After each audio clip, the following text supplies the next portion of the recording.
রাস্তার উন্নয়ন সংস্কার কাজ চলছে। তাহমুদুর রহমান শ্রমিক তার নেতৃত্বে এই রাস্তার যে খানাখণ্ড এটার অবস্থাতে আমরা অতিষ্ঠ। তারা সেবামূলক কাজে নিয়োজিত, যাদের টিম কাজ করছে এখানে, তারা উদ্যোগ নিয়েছে অনেক সচেতনমূলক কাজ। রাস্তা সংস্কার খুব ভালো হচ্ছে, ভাঙ্গাচুরা মেরামত হচ্ছে, খুব ভালো হচ্ছে, ভালো কাজ, সুন্দর কাজ হচ্ছে, পালপাল করছে, খুব ভালো কাজ করছে হওয়ার জন্যে।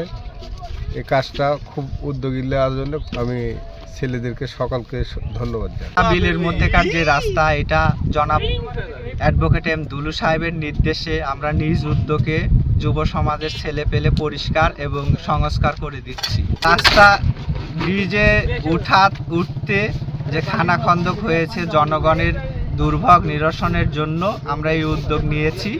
সকলে আমাদের জন্য দোয়া করবেন। 25 বছরের ওয়ারেন্টিযুক্ত দীর্ঘস্থায়ী দরজা প্রোটেক্টর, আধুনিক ও মজবুত দরজা।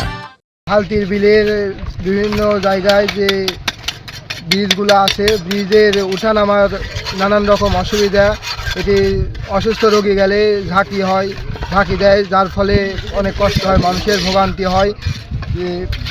দুলু সাহেবের নির্দেশনায়, তাহমিদুর রহমান শ্রমিকের উদ্যোগে আমরা আজকে মাদনগরের যুব সমাজ আমরা এই নিজ অর্থায়নে নিজ উদ্যোগে আমরা এই রাস্তা কাজ করছি। এই কাজ অব্যাহত থাকবে। দীর্ঘদিন ধরে আমাদের রাস্তাটা এরকম সংস্কারের অভাবে এরকম একটা খুবই এবড়ো একটা পরিস্থিতির অবস্থা হয়ে আছে। এই ব্রিজে উঠতে লাগলে আমাদের গাড়ি ভ্যান খুবই জোরে ধাক্কাধাক্কি করে, তো এখানে অসুস্থ রুগী এমনি বয়স্ক লোকজন যাতায়াত করতে খুব সমস্যা। তো আমরা এই থেকে আমরা বিএনপির পক্ষ থেকে আমাদের জেলা পর্যায়ের নেতাদের নির্দেশে আমরা এই এই রাস্তার বিভিন্ন যে খানাখন্দক আছে, সেই খানাখন্দকগুলোতে আমরা আজকে সংস্কারমূলক এই কার্যক্রম চালাচ্ছি। অতীতে আমরা বিভিন্ন রাস্তাতে, আমাদের ইউনিয়নের ভিতরে যত রাস্তা আছে সব রাস্তাতে আমরা আমাদের সাধ্য অনুযায়ী সংস্কার এই কার্যক্রম চালিয়ে যাব। আর একটাই কথা, এটা আমাদের জেলা পর্যায়ের নেতা জননেতা অ্যাডভোকেট রুহুল কুদ্দুস তালুকদার দুলুর নির্দেশে আমরা এই কাজগুলো করে যাচ্ছি। আমাদের সবার পক্ষ থেকে, মানে এটা কোনো সরকারি ফান্ড না, আমাদের নিজস্ব ফান্ড থেকে আমরা সব ভাইচার সব টাকা পয়সা তুলে আমরা এই কাজগুলো করছি।